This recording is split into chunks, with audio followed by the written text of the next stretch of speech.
बचपन में नानी या दादी से एक से बढ़कर एक कहानियाँ सुनी हैं।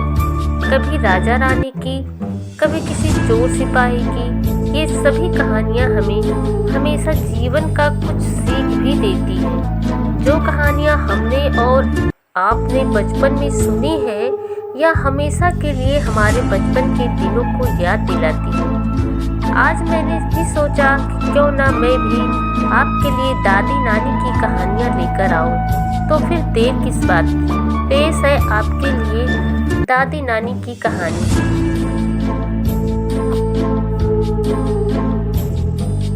एक चिड़िया थी जो रोजाना दाना चुगने के लिए अपने बच्चों को घोंसले में छोड़कर दूर जंगलों के पार बस्तियों में जाया करती थी। एक दिन गोबर का ढेर पर उसने एक चने का दाना देखा, जिसे लेकर वह चक्की में दरने के लिए गई। दाल दरते दरते एक दाल कूटे में फंस गई। एक ही दाल बाहर निकली। चिड़िया ने उसे निकालने की बहुत कोशिश की, लेकिन वह सफल नहीं हो सकी। इस दौरान चिड़िया बढ़ई के पास गई और उससे खूंटे में फंसी दाल बाहर निकालने को कहा। बढ़ई कुछ और काम कर रहा था, इसलिए उस बढ़ई ने ध्यान नहीं दिया। चिड़िया ने उससे मिन्नत करते हुए कहा, बढ़ई बढ़ई, खूंटा चीर दो।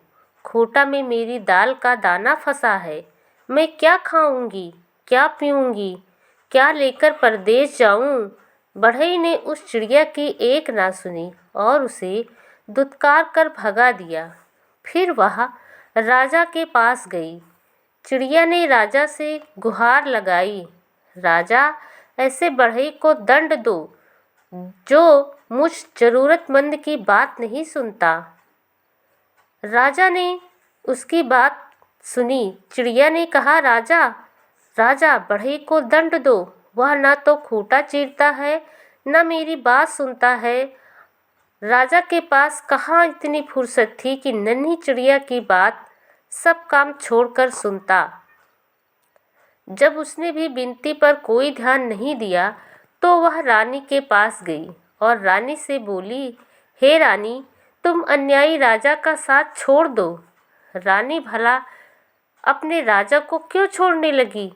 रानी ने रोती बिलखती चिड़िया की एक ना सुनी और उसकी बात मानने से इनकार कर दिया। फिर चिड़िया उड़ते उड़ते सांप के बिल के पास जाकर रोने लगी। बिल से निकले सांप से विनती दोहराई। उससे अपनी सारी कहानी सुनाकर विषैले सांप से कहा कि तुम जाकर उस रानी को डसो जो गरीब की गुहार नहीं सुनती। जो रानी सब कुछ जानकर भी हमें राजा से न्याय नहीं दिला सकी और ना ही राजा को छोड़ सकी, उसे तुम जाकर क्यों नहीं डस लेते? सांप ने भी उसकी एक ना सुनी। तब वह भागी भागी जंगल में जा पहुंची और उसने बांस से विनती की कि तुम लाठी बनकर उस सांप को मारो। बांस की लाठी भी भला उस नन्ही गौरैया का क्या सुनती? उस सांप से क्यों बैर मोल लेती? उसने भी इनकार कर दिया। तो गौरैया गुस्से से भर उठी और उड़कर भड़भूंजे के यहाँ गई और आग के पास पहुंची और उसे ललकारा, हे आग, तुम सारे जंगल को जलाकर राख कर दो, जिससे वह बांस के पेड़ भी जल जाए।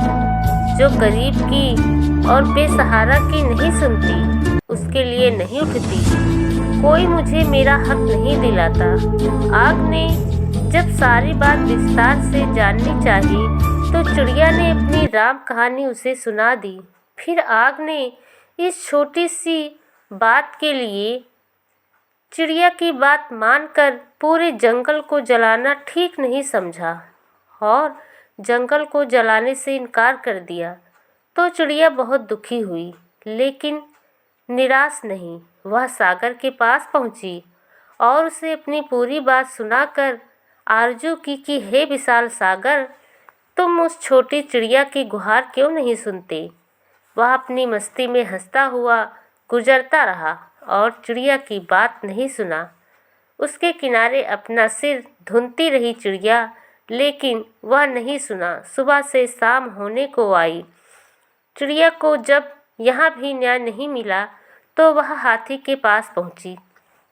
हाथी के पास उसने विनय किया कि तुम चलकर मुझे न्याय दिलाओ, उस समुद्र को सोख लूं जो मुझ दुखियारी की हंसी उड़ाता है। बलवान होते हुए भी अन्याय के विरुद्ध नहीं खड़ा होता। जानते हो हमारे साथ साथ क्या क्या गुजरी है? वह गा गा कर पूरी कथा हाथी को सुनाने लगी। हाथी भी चिड़िया की बात सुनकर टस से मस नहीं हुई। उसने भी उसका साथ नहीं दिया और उसकी बातों को हवा में उड़ा दिया। अपने लंबे लंबे सूप जैसे कान हिलाते हुए मस्ती में आगे निकल गई। तभी चिड़िया को चींटी मिली और चींटी ने चिड़िया की बात सुनी और कहा, मैं तुम्हें न्याय दिलाऊंगी। इसके बाद आगे की कहानी सुनते हैं। चिड़िया ने बताया कि हाथी के पास मैं गई थी, लेकिन हाथी भी मेरी बात नहीं सुनी। चींटी हाथी के पास गई और कहा, तुम समुंदर को सोख लो, वरना मैं तुम्हारे कान में घुस जाऊंगी। अब समंदर ने कहा, नहीं नहीं रुको, मैं आग को बुझा दूंगा, मुझे मत सोखो। इस बात से डरकर आग ने कहा, मैं पूरे जंगल को जला दूंगी, मुझे मत बुझाना। डर कर जंगल में रहने वाले बांस ने कहा, मैं लाठी बनकर सांप को मारूंगा, मुझे मत जलाना। डर कर सांप ने कहा, मैं रानी को डस लूंगा, मुझे मारना मत। तब डर कर रानी ने कहा, मुझे क्यों डसोगे, मुझे डसना मत, मैं राजा को छोड़ दूंगी। घबरा कर राजा ने कहा, मुझे मत छोड़ना, मैं बढ़ई को डांटता हूँ। डर कर बढ़ई फिर जाता है और खूंटा को चीर देता है, जिससे चिड़िया की दाल उसे मिल जाती है। इस कहानी से यह सीख मिलती है कि हमें अपनी ताकत पर कभी घमंड नहीं करना चाहिए। अपनी ताकत के जोर पर दूसरों को परेशान की जगह उनकी मदद करनी चाहिए।